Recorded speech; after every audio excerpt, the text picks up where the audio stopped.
When Jim Cantore shows up across the street, you know it's going to be bad. But I had a secret weapon that nobody expected, and it saved my beach house. Let's go back to Labor Day 2018, and the local police, the North Topsail police, came by and said, "We're evacuating the island. You have to leave by tomorrow morning."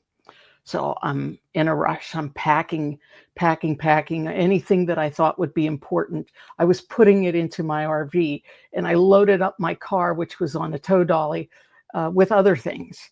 And so I took off and I drove to Pittsburgh.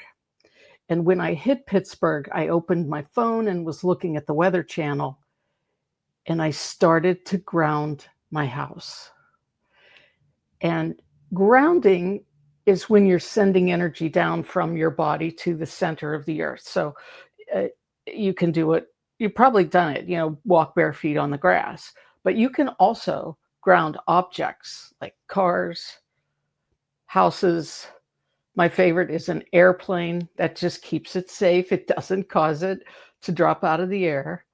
But anyway, back to the house. I was grounding that house like crazy, like all night long as I'm just sort of watching the Weather Channel. And I see the yellow house down the street, and the water's rushing through the garage, and the garage doors are blown off. And I'm thinking, oh man, this is really bad.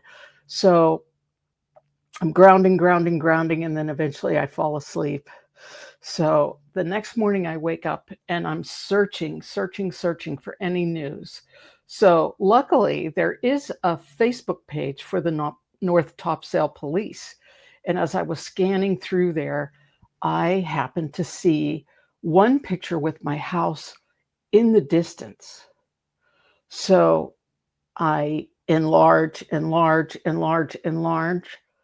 And yes, my house was still standing, and I felt pretty good about it. So I stopped really worrying about it at that point. I saw that it was standing, and then a month later, I'm driving back from Pittsburgh, and I get on River Road. You go across this bridge to get to North Topsail, and as soon as you get to the top, it's like one of these whoa moments where you see the ocean sparkling in the distance. It's beautiful, and the houses are just amazing. So anyway, I get on River Road, and there are piles of debris. Now, this is a month later, piles of debris, that there are these high lifts loading dump trucks and lines of trucks lined up to get the debris off the island. So as I'm driving down River Road and I get closer and closer to my house, I see that yellow house, and it was beachfront, and it looks really bad. So I'm getting closer and closer. And when I get to my house, the three houses that were beachfront on my right were completely destroyed. I mean, all of the inside belongings were on the street for pickup. So I turned into my driveway, and on the second balcony where I had hung a Pittsburgh Penguin flag, because I'm a crazy Pittsburgh Penguin hockey fan, there it is fluttering. And I'm like, oh, okay, that's a really good sign that even the flag is still there. So I hop out of the RV and I open the door because I just couldn't wait to see what was going on. And I notice as I step in, there's a paper receipt on the floor. And I must have dropped it on the way out in my hurry. So I picked it up, and it was completely dry. My house was completely dry, and there were no shingles blown off. In fact, every other house in our little complex, shingles were blown off. And the yard that was behind our house, where I would take the dog out and she'd do her business and we'd come back in, that yard was gone. And it was a river from the ocean to the intercoastal. In fact, down the street a bit, there was a porta potty that had sand up to the handle, 4 feet of sand.